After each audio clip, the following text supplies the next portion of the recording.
Hello, welcome back to my channel. Here to help you make it rain. Today, I will be walking through why I think Etsy is the best place to start your e-com business or embark upon print on demand. So excited to have you here. All right, so let's get into it. Reason one why I think Etsy is a really wonderful place to start your e-commerce journey or your e-commerce brand is going to be low barrier to entry. Let's say you are wanting to sell on your own website, which in transparency is what I originally started to do. I got a Shopify site. I paid the monthly fee. I paid to have a really beautiful landing page. My background is in marketing and sales and digital advertising, and so I know how that world works. I thought for sure I would want to go that route just so I could own the experience. But it is a little more expensive because I had to pay, it was like $30 a month, and then I paid like $200 to basically buy this more non-generic website. So there are more upfront and ongoing fees associated with that, even if you don't make a sale. On Etsy, it's a lower barrier to entry because it's free to set up the seller account. It's free to list your products, to have a seller shop, but it costs 20 cents per product to list a product. So that just means to get a product and have it live and living somewhere on the internet on Etsy, it's going to cost 20 cents per product. So let's say you just wanted to test out 5 products. That's going to cost you $1 to have them visible and servable for 4 months. At the end of that 4 months, if you haven't sold a product, you can either set it up to renew, which means it automatically just charges you another 20 cents and that product gets to live on the internet for another 4 months. Or you can just say, I don't want it to renew, and just basically turn off. And so you're only ever charged 20 cents. Ideally, this is the commerce business, we're trying to make it rain. You get sales. So that's ideally something like that happens. When you get a sale, that listing will renew automatically, unless it's just you choose to set it up to not renew and there's just one available. That will renew and that charges you another 20 cents. So that is the main startup fee associated with getting going on Etsy. And so it's a pretty low barrier to entry to get going. There are additional fees associated with Etsy, but again, those only come if you make sales. So I'm praying that you actually do have to pay more, because that means that you're making money. So the other kind of fees that come along with it are going to be your transaction fees and your processing fees. These are things that you have to assume that Etsy's a business. They own a lot of this traffic. People are coming to them to shop on their site. They have advertising and they're bringing people to site every day. That's going to cost something to you. It's just like if you were to list products on Amazon, you're going to have to pay some sort of fee to show up there. If you're going to go sell your products down at the farmer's market, you might have to pay to have a booth. So think of the processing fees as just think of the transaction fees as just kind of the cost of doing business to have your products on this platform. So that means that you've listed the product and it costs 20 cents, and now the product sells. Ka-ching. The product sells, you pay Etsy 6.5% of that revenue and shipping cost to Etsy for facilitating that sale. There's also a 3% and 25 cent. You can kind of change these depending on how often you want to get payouts, but there's let's just call it 3% and then an extra 25 cents from a processing perspective as well.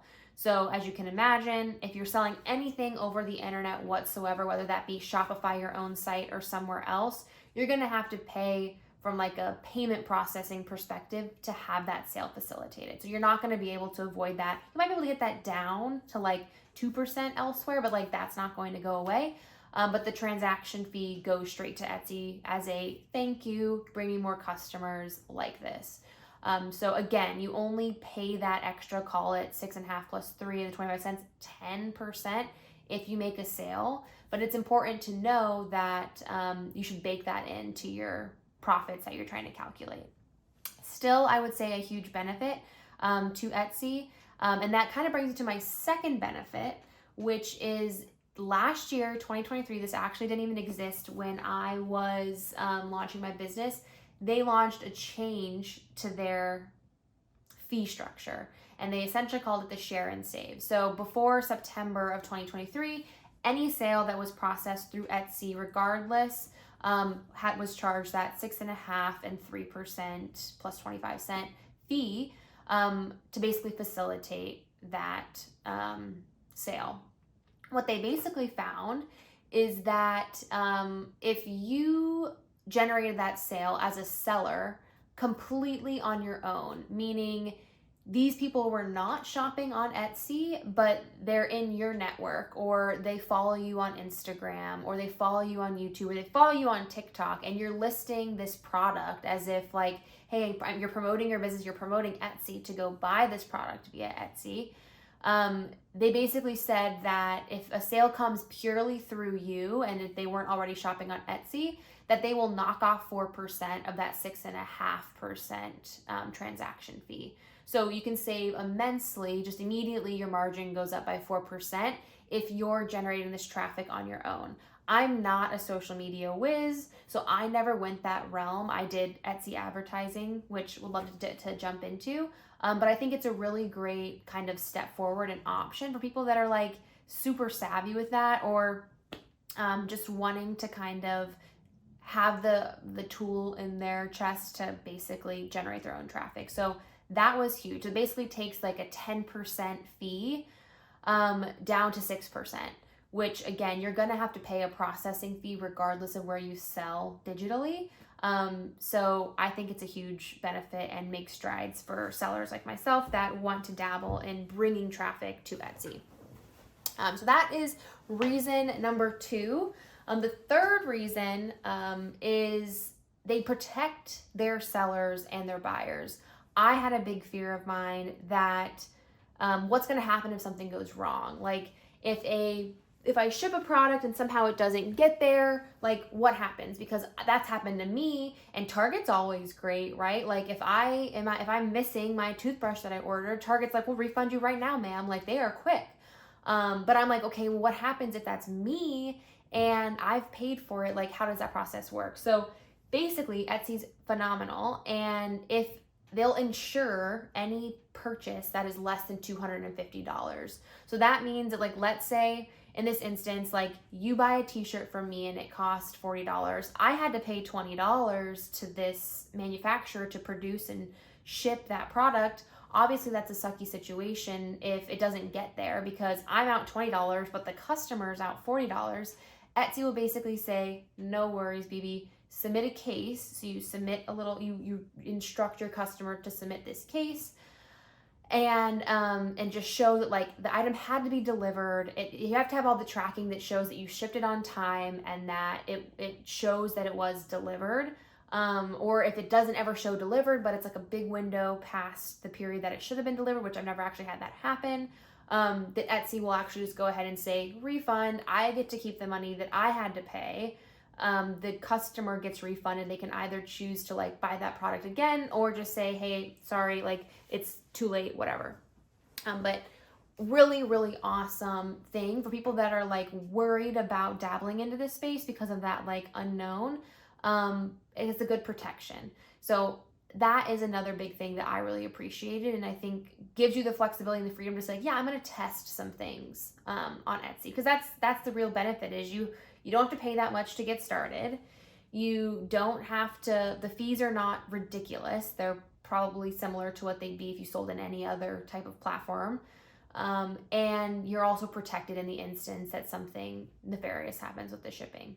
The fourth benefit to Etsy is, or there's lots, but I think the fourth that I want to highlight is just like the traffic.